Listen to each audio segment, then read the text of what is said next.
तो इसके पिछले वीडियो में आपने देखा कि सीरीज कनेक्शन होने पर करंट में क्या चेंज आता है, पोटेंशियल में क्या चेंज आता है और रेजिस्टेंस में, टोटल सर्किट के रेजिस्टेंस में क्या चेंज आता है। ठीक है, अगर आप वो नहीं देखें तो प्रीवियस वीडियो को आप चेक कर लीजिए। यहाँ पर हम क्या देख रहे हैं कि उन्हीं रेजिस्टेंस को, ठीक है, उन्हीं रेजिस्टेंस को जिसको हम R1, R2, R3 बोल रहे हैं, ठीक है, इनको हम क्या किए, पैरेलली कनेक्ट किए। ठीक है, कैसे पता चलेगा कि पैरेलली कनेक्ट है? तो देखिए R3 का स्टार्टिंग एंड और फिनिशिंग एंड A है और B है। सिमिलरली R2 का स्टार्टिंग एंड A है और फिनिशिंग एंड B है। R1 का स्टार्टिंग एंड A है और फिनिशिंग एंड B है। ठीक है, मतलब इसी दो पॉइंट के बीच में R1 भी है, R2 भी है, R3 भी है। ठीक है, इसलिए ये पैरेलल होगा। ठीक है, अब क्योंकि हमें ये पता करना है कि करंट में क्या चेंजेस आएंगे, पोटेंशियल में क्या चेंजेस आएंगे, इसलिए हमने यहाँ पर एमीटर लगाया है in series with R1, R2 के सीरीज में एमीटर 2 और R3 के सीरीज में एमीटर 3। सिमिलरली R3 के पैरेलल में हमने वोल्टमीटर लगाया। ठीक है, R2 के पैरेलल में वोल्टमीटर लगाया और R1 के पैरेलल में हमने वोल्टमीटर लगाया, क्योंकि वोल्टमीटर को हम पैरेलली कनेक्ट करते हैं और एमीटर को हम सीरीज में ही कनेक्ट करते हैं। ठीक है, तो इनके रीडिंग को देखने के बाद ही हम बताएंगे कि क्या क्या चेंजेस आए। ठीक है, और ये पूरा जो सर्किट है कनेक्टेड है with A battery of voltage V। ठीक है, हमने यहाँ पर स्विच ऑन कर दिया है। ठीक है, तो करंट फ्लो होना चालू हो गया। ठीक है, अब क्योंकि कंपैरिजन करना है इसलिए हमने, ठीक है, ये एज्यूम करके रखा। ठीक है, एज्यूम कर लिया कि R1 का रेजिस्टेंस R2 से ज्यादा होगा और R2 का रेजिस्टेंस R3 से ज्यादा होगा। ऐसा रखना इसलिए जरूरी है ताकि हम कंपेयर कर सकें कि करंट कहाँ ज्यादा है, कहाँ कम है, वोल्टेज कहाँ ज्यादा है कि कहाँ कम है। ठीक है, तो ये हमारा पहला एजम्पशन है। ठीक है, अब हम सबसे पहले जो देख रहे हैं वो है वोल्टमीटर रीडिंग। वोल्टमीटर रीडिंग, ठीक है, तो वोल्टमीटर रीडिंग जब देखें तो हमें क्या मिल रहा है कि V1 का रीडिंग, V2 का रीडिंग और V3 का रीडिंग सभी इक्वल टू V है। ठीक है, सभी की रीडिंग बराबर आ रही है। ठीक है, इसका मतलब क्या हुआ कि potential across every resistors are same. ठीक है, potential across every resistor are same. ठीक है, और ये पैरेलल का आइडेंटिफिकेशन है।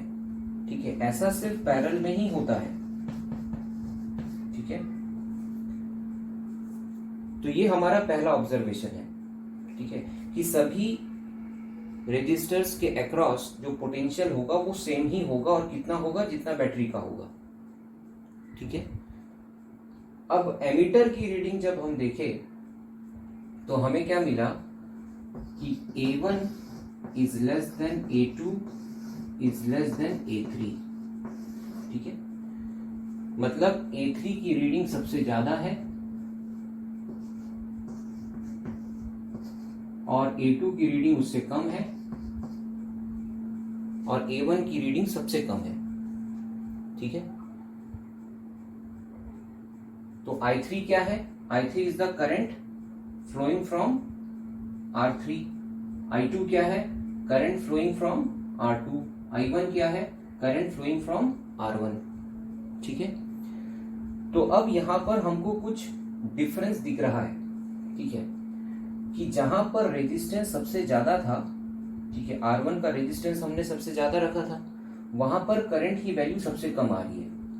ठीक है, और जहां पर हमने रेजिस्टेंस सबसे कम रखा था वहां पर करंट की वैल्यू सबसे ज्यादा आ रही है। इसका मतलब क्या हुआ कि करंट सभी रेजिस्टर्स के अक्रॉस डिस्ट्रीब्यूट हो गया।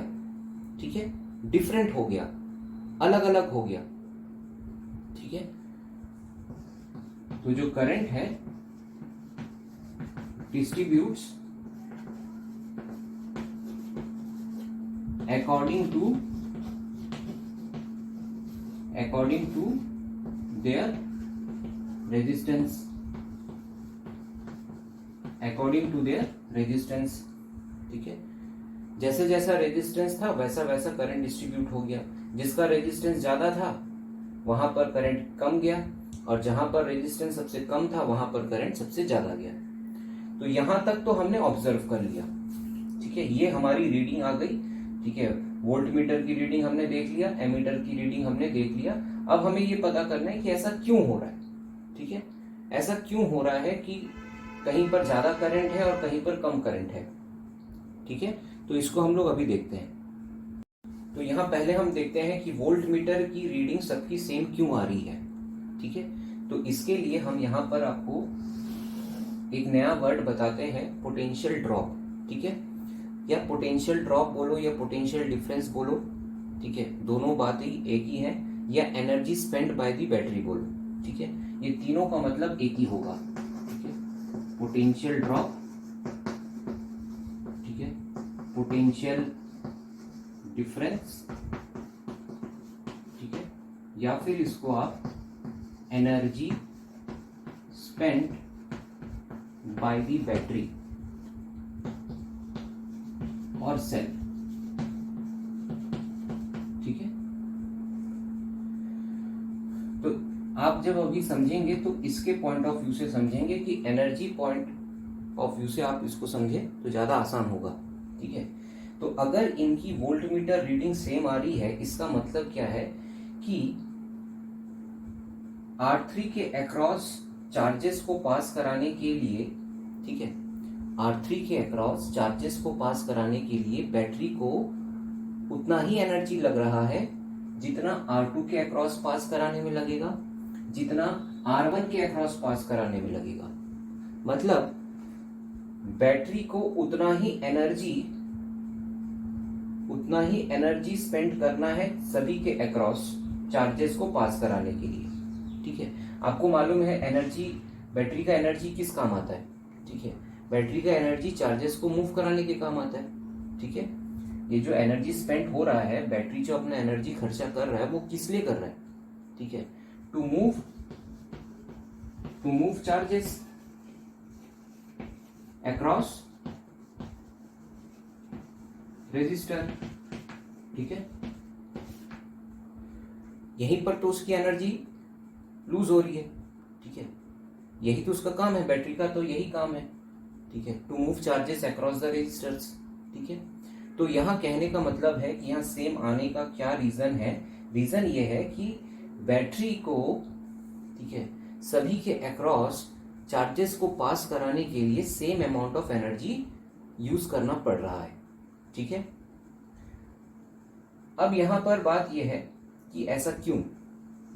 ठीक है, ऐसा क्यों, क्योंकि देखिए अगर कहीं पर रेजिस्टेंस ज्यादा है, ठीक है, अगर कहीं पर रेजिस्टेंस ज्यादा है तो वहां से ज्यादा चार्जेस मूव नहीं करेंगे।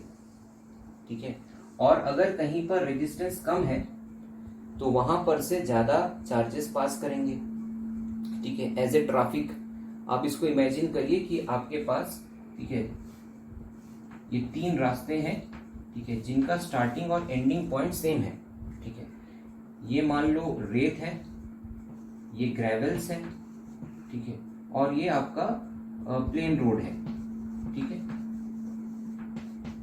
तो कहां पर रेजिस्टेंस सबसे ज्यादा है, कहां पर रेजिस्टेंस सबसे ज्यादा है, तो आप कहेंगे कि सैंड का रेजिस्टेंस सबसे ज्यादा है और प्लेन रोड का रेजिस्टेंस सबसे कम है।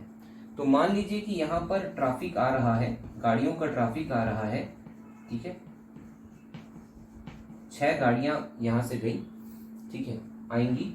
ठीक है, अब इनके पास आगे बढ़ने के 3 रास्ते हैं। जैसे यहां पर करंट को आगे बढ़ने के डिफरेंट पाथ है, वैसे ही आपके ट्रैफिक को आगे बढ़ने के 3 अलग अलग रास्ते हैं। ठीक है, तो आप ही बताइए कि कहां से सबसे ज्यादा ट्रैफिक मूव करेगा। ठीक है, तो सबसे ज्यादा ट्रैफिक मूव करेगा यहां से, प्लेन रोड से। तो 3 गाड़ियां यहां से चली गई। ठीक है, दो गाड़ियां यहां से गई और एक ही गाड़ी यहां से गई, ठीक है, ऐसे ही होगा, है ना।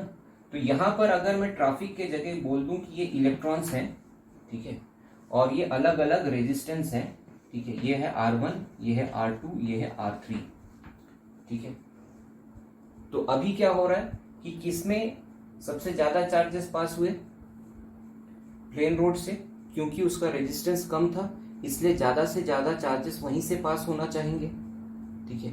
और देखिए जहां पर रेजिस्टेंस सबसे ज्यादा है वहां से कम इलेक्ट्रॉन जा रहा है, तो अगर कम इलेक्ट्रॉन है तो यहां पर करंट क्या होगा, सबसे कम, और यहां अगर ज्यादा इलेक्ट्रॉन है तो यहां पर करंट क्या होगा, सबसे ज्यादा, ठीक है। हम सिर्फ अभी ज्यादा और कम को ही देख रहे हैं, ठीक है, क्योंकि करंट का मतलब ही क्या होता है, amount of charges passing per unit time. तो अगर चार्जेस ही कम है, इलेक्ट्रॉन्स ही कम है, तो करंट भी कम ही होगा, ठीक है। और यहां पर नंबर ऑफ इलेक्ट्रॉन्स ज्यादा पास हो जा रहे हैं उतने ही समय पर, ठीक है, क्योंकि वहां का रेजिस्टेंस कम है, वहां अपोजिशन कम है उस रास्ते में, ठीक है। अब यहां तक बात समझ में आई, ठीक है, ये एनालॉजी समझ में आया। अब देखिए कि बैटरी को इक्वल एनर्जी क्यों लग रहा है, ठीक है। तो यहां पर बैटरी को, ठीक है, बैटरी को इक्वल एनर्जी इसलिए लग रहा है, ठीक है, मतलब V पोटेंशियल ड्रॉप या पोटेंशियल डिफरेंस सबका एक जैसा क्यों है, इसलिए है क्योंकि यहां पर कम चार्जेस हैं लेकिन ज्यादा रेजिस्टेंस है, तो इनका प्रोडक्ट क्या होता है, देखिए करंट और रेजिस्टेंस का प्रोडक्ट क्या होता है, V according to Ohm's law, V is equal to IR, ठीक है, अकॉर्डिंग टू ओम्स लॉ, यही तो ओम्स लॉ है, ठीक है।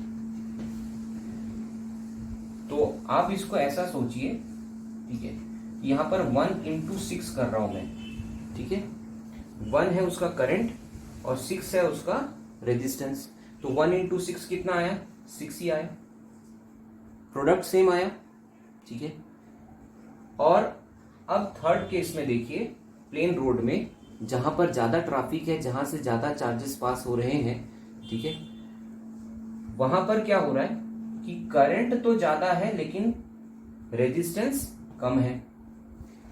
तो यहां पर 1 × 6 का मतलब क्या था, करंट है कम, रेजिस्टेंस है ज्यादा, और यहां पर I और R की जगह क्या है, 6 × 1, मतलब करंट ज्यादा है लेकिन रेजिस्टेंस कम है, तो भी प्रोडक्ट कितना आएगा, 6 ही आएगा। तो हम इसे क्या बोलेंगे कि बैटरी को उतना ही एनर्जी स्पेंड करना पड़ रहा है, ठीक है, उतना ही एनर्जी स्पेंड करना पड़ रहा है, यहां सिर्फ उसको एक के पीछे काम करना पड़ रहा है, ठीक है, क्योंकि यहां रेजिस्टेंस कम है, लेकिन ये भी तो देखो कि यहां पर नंबर ऑफ चार्जेस ज्यादा है, ठीक है, रेजिस्टेंस कम है तो क्या हुआ, लेकिन नंबर ऑफ चार्जेस तो बढ़ गए ना, तो बैटरी को उतना ही काम करना पड़ रहा है, ठीक है। और यहां पर नंबर ऑफ चार्जेस कम है लेकिन रेजिस्टेंस ज्यादा है, तो इनका जो प्रोडक्ट होता है वही आपका एनर्जी स्पेंड है। तो इसलिए हम क्या कह रहे हैं कि energy spend across every resistors are same, ठीक है, सबके अक्रॉस जो पोटेंशियल है वो इसीलिए आपको सेम रीडिंग दिखा रहा है, ठीक है। अब दूसरा जो हमने आपको पॉइंट बताया था कि करंट डिस्ट्रीब्यूट हो जा रहा है, ठीक है, तो आप तो यहां देख ही लिए है करंट डिस्ट्रीब्यूट हो रहा है, ठीक है, कि चार्जेस तो वहीं से सबसे ज्यादा पास होंगे जहां पर अमाउंट ऑफ रेजिस्टेंस, जो रेजिस्टेंस है जहां कम होगा वहीं पर सबसे ज्यादा चार्जेस पास होंगे, ठीक है, और जहां पर सबसे ज्यादा रेजिस्टेंस है वहां से कम करंट पास होगा, कम चार्जेस पास होंगे, तो इसीलिए करंट का डिस्ट्रीब्यूशन हो गया, ठीक है। तो यहां पर आपको क्लियर हो जाना चाहिए कि पोटेंशियल सेम क्यों है और करंट डिस्ट्रीब्यूट क्यों हो रहा है, ठीक है। पोटेंशियल सेम होने का मतलब है कि energy spend by the battery और सेल सभी के अक्रॉस सेम है, ठीक है। सेम क्यों है उसको इस एनालॉजी से आप समझिए, ठीक है। ट्रैफिक को आप समझ लीजिए कि चार्जेस का ट्रैफिक है, तो जहां पर कम चार्जेस है मतलब वहां पर रेजिस्टेंस ज्यादा है, ठीक है, और जहां ज्यादा ट्रैफिक जा रहा है वहां का रेजिस्टेंस कम है। लेकिन इनका जो प्रोडक्ट है, प्रोडक्ट ही आपका एनर्जी स्पेंड है, which is your potential according to Ohm's law, ठीक है। तो अगर आपको ये बात समझ में आई है तो हम देखते हैं इक्वेशन। अब इसका इक्वेशन बनाएंगे, ठीक है। तो हमने अभी क्या देखा कि जो पोटेंशियल है वो सेम है सभी के अक्रॉस, लेकिन जो करंट है वो डिफरेंट है, ठीक है। अब हमें पता करना है कि इनका रेजिस्टेंस कितना होगा, ठीक है, रेजिस्टेंस में क्या चेंज आया, ठीक है। तो इसके लिए अब क्योंकि पोटेंशियल तो सेम है तो इससे तो इक्वेशन बनेगा नहीं, करंट डिफरेंट है तो जो डिफरेंट है उसी से इक्वेशन बनेगा I equal to I1 plus I2 plus I3, ठीक है। Total current distributed into 3 parts, ठीक है। इसका क्या मतलब हुआ कि जो टोटल करंट है, सर्किट का जो करंट है, ठीक है, वो डिस्ट्रीब्यूट हो गया, कहीं कम कहीं ज्यादा, ठीक है। वो हमने अभी समझ लिया कि कम का कहां और क्यों, ठीक है। और ये भी देख लिया कि इन तीनों का जो मैग्नीट्यूड है वो अलग अलग कैसे पता चल रहा है, आपको एमीटर रीडिंग से पता चल रहा है, ठीक है। तो total current is get distributed, ठीक है, इन पैरेलल, है ना, इन पैरेलल। ये पैरेलल होने की पहचान है कि वहां करंट डिस्ट्रीब्यूट होता है, पोटेंशियल डिस्ट्रीब्यूट नहीं होता, पोटेंशियल सेम ही रहता है, ठीक है। अब अगर यहां पर हम ओम्स लॉ को अप्लाई करें, ओम्स लॉ को अप्लाई करते हैं, V is equal to I R, ठीक है। तो I इज इक्वल टू क्या लिखेंगे, V बाई आर। क्यों I चाहिए, क्योंकि यहाँ पर इक्वेशन तो I का ही है, करंट का ही है, ठीक है। तो V is equal to I is equal to V by R, V by R1 plus V by R2 plus V by R3, ठीक है। क्योंकि यहाँ पर I1 क्या होना चाहिए, V बाई R1 होना चाहिए, I2 क्या होना चाहिए, V बाई R2 होना चाहिए, और I3 is equal to V by R3, ठीक है। तो यहां से भी आप देख सकते हो कि पोटेंशियल सबका सेम है, ठीक है, क्योंकि they are connected in parallel, या energy spend by the battery सबके अक्रॉस सेम ही है, ठीक है। बैटरी को सबके अक्रॉस उतना ही एनर्जी खर्चा करना पड़ रहा है, ठीक है। और यहाँ पर रेजिस्टेंस हमने R1 क्या लिया था, सबसे ज्यादा, तो यहाँ का करंट भी क्या होगा, सबसे कम। R3 का रेजिस्टेंस सबसे कम था तो यहाँ का करंट क्या होगा, सबसे ज्यादा। तो देखिए करंट और रेजिस्टेंस इनवर्सली प्रोपोर्शनल है आपस में, ये भी आप देख के रखिए, है ना। पैरेलल में ये बात बहुत इंपॉर्टेंट है, ठीक है, पैरेलल में, ठीक है। सीरीज में पोटेंशियल डिस्ट्रीब्यूट होता था, ठीक है, तो पोटेंशियल रेजिस्टेंस के अक्रॉस जो रेजिस्टेंस है, ठीक है, उसके अकॉर्डिंग होता था। लेकिन यहाँ पैरेलल है तो पैरेलल के लिए ये बहुत इंपॉर्टेंट है कि current is inversely proportional to resistance for parallel only, ठीक है, सिर्फ पैरेलल के लिए ही ये बात कर रहे हैं, ठीक है। अब यहाँ से आप देखिए कि अपन V कॉमन निकाल लें तो 1/R1 plus 1/R2 plus 1/R3, ठीक है। तो V 1/R इक्विवेलेंट, ठीक है, तो V कैंसल हो गया, तो R इक्विवेलेंट कितना आ रहा है, R1 plus R2 plus R3, ठीक है। तो ये जो R इक्विवेलेंट है इसको हम टोटल रेजिस्टेंस भी बोल सकते हैं, ठीक है, टोटल रेजिस्टेंस ही बोलते हैं, या टोटल रेजिस्टेंस या नेट रेजिस्टेंस, ठीक है, या इक्विवेलेंट रेजिस्टेंस, ठीक है। तो यहाँ पर हमारा जो इक्वेशन आ रहा है इसको हम कैसे बोलें, ठीक है। तो देखिए यहाँ पर जो रेजिस्टेंस आ रहा है उसका रेसिप्रोकल आ रहा है, ठीक है, उसका रेसिप्रोकल आ रहा है 1/R इक्विवेलेंट, मतलब ये क्या है, रेसिप्रोकल है। तो हम क्या लिखेंगे कि reciprocal of equivalent resistance is algebraic sum of reciprocal of individual resistance। ठीक है, मतलब जो आपने यहाँ इक्वेशन लिखा उसी को यहाँ स्टेटमेंट लिख दिया कि रेसिप्रोकल ऑफ इक्विवेलेंट रेजिस्टेंस मतलब 1/Req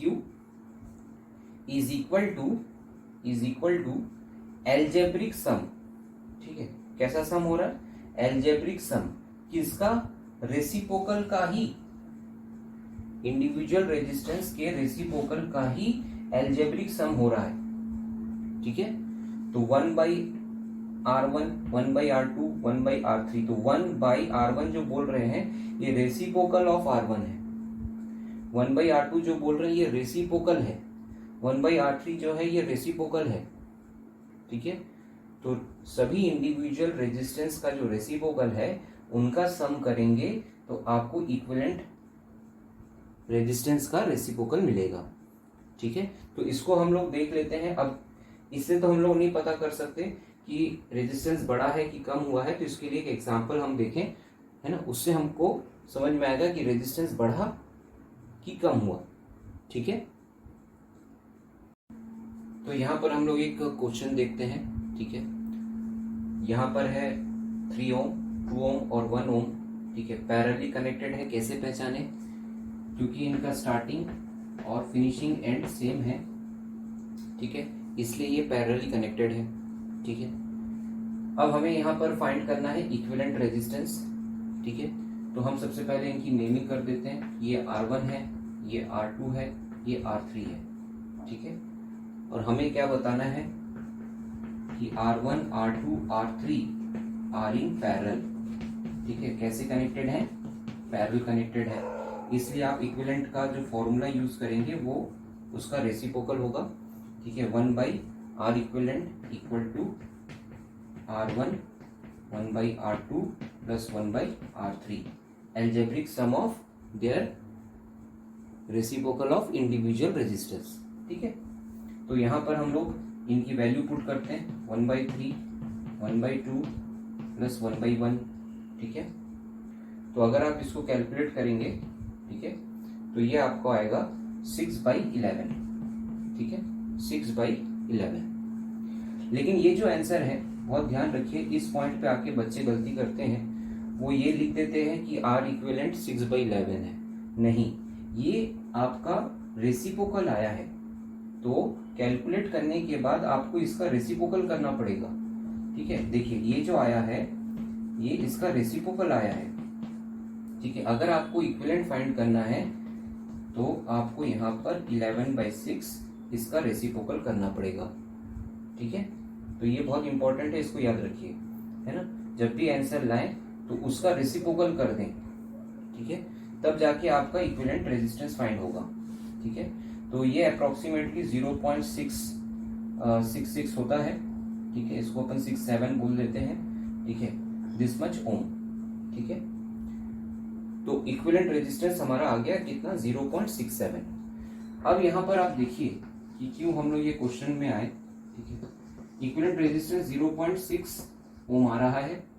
ठीक है, तो अब आप देखिए, ऑब्जर्व करिए कि इन तीनों में से सबसे कम रेजिस्टेंस किसका था? 1 ओम का। तो आपका जो इक्विवेलेंट आया, टोटल जो आया या नेट जो आया रेजिस्टेंस, वो 1 से भी कम आया, 0.6। ठीक है, 1 से भी कम आया। तो हम ऐसा लिख सकते हैं कि in parallel connection equivalent resistance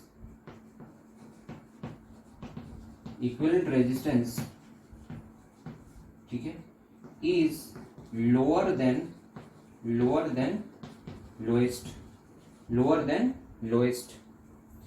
lowest resistance से भी कम होता है। तो अल्टीमेटली हम यहाँ क्या जान पा रहे हैं कि इन पैरेलल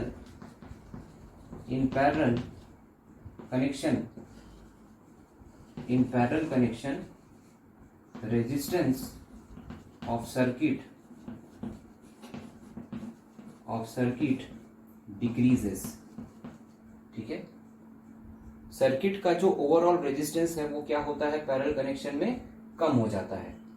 ठीक है, कम हो जाता है। तो कम हो जाता है, इसका रीजन क्या है? इसका रीजन क्या है? जैसे हमने सीरीज में भी आपको बताया था। ठीक है, सीरीज में भी आपको मैंने यहां पर रोका था और पूछा था कि सीरीज में इक्विवेलेंट रेजिस्टेंस बढ़ जाता है, तो बढ़ने का कारण उसका इक्वेशन नहीं है। ठीक है, यहां पर भी कम होने का कारण उसका इक्वेशन नहीं है। ठीक है, तो रीजन क्या है कि पैरेलल कनेक्शन में आपका रेजिस्टेंस कम हो जाता है, इसका रीजन क्या है? ठीक है, अगेन आपको ये 3 फैक्टर्स मालूम होंगे। ठीक है, कि resistance is directly proportional to L, length of conductor, resistance is inversely proportional to area of cross section, और तीसरा फैक्टर क्या था? Resistance is directly proportional to nature of material. तो कम ज्यादा होना इन्हीं के वजह से है। ठीक है, मैथमेटिकल एक्सप्रेशन की वजह से नहीं है। ठीक है, तो यहां पर हमारा रेजिस्टेंस क्या हो रहा है, कम हो जा रहा है। ठीक है, तो कम होने का कारण हम ये देखते हैं कि सपोज आप अपने रेजिस्टर्स को मान लीजिए कि ये वायर है। ठीक है, ये एक वायर, ये एक वायर और ये एक वायर। ठीक है, इन वायर को आप पैरेलली कनेक्ट किए, तो जब पैरेलली कनेक्ट किए तो इनका लेंथ तो चेंज नहीं हुआ। ठीक है, लेकिन इनका जो इफेक्टिव एरिया है, एरिया ऑफ क्रॉस सेक्शन जो है वो क्या हो गया, इफेक्टिवली बढ़ गया। ठीक है, तो जब हम डिवाइसेस को पैरेलल कनेक्ट करते हैं तो जो एरिया ऑफ क्रॉस सेक्शन है वो बढ़ जाता है। ठीक है, इफेक्टिव एरिया बढ़ जाता है। ठीक है, तो यहां हम रीजन क्या लिख रहे हैं? ठीक है, इफेक्टिव एरिया इंक्रीजेस। ठीक है, और अगर एरिया बढ़ जाए, अगर एरिया आपका बढ़ जाए, ठीक है, तो रेजिस्टेंस क्या हो जाएगा, कम। ठीक है, तो दिस इज द रीजन, ये है रीजन। ठीक है, ये रीजन नहीं है कि वो रेसिप्रोकल का सम हो रहा है। ठीक है, ये तो मैथमेटिकल एक्सप्रेशन हुआ।